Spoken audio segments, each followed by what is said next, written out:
बिस्मिल्लाहिर्रहमानिर्रहीम। अस्सलाम वालेकुम। अल्लाह के दोस्त में तीन सफ़ात पाई जाती हैं। वो मुत्तकी होता है। तकवा का मकाम दिल है, इसका ढंढोरा नहीं पीटा जा सकता। ये सिर्फ रब और बंदे का मामला है। वो गनी होता है और गनी असल में नफ्स की बेनियाजी है कि लोगों के पास क्या है और वो क्या करते हैं। वो गुमनाम होता है, छुप कर नेकियां करता है कि उसके एक अज़ू को भी दूसरे अज़ू की नेकी का पता नहीं चलता। तीनों सफ़ात में पोशीदगी है, गुमनामी है, अजनबियत है। क्रेडिट की भूख नहीं, या फिर ये अल्लाह का फजल है कि वो ज़मीन वालों में अपने दोस्त का जिक्र खैर आम कर दे।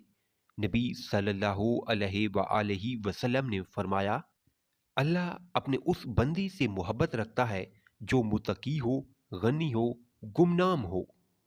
अगर आप मेरे चैनल पर न्यू हैं तो प्लीज़ चैनल को सब्सक्राइब और वीडियो को लाइक ज़रूर करें।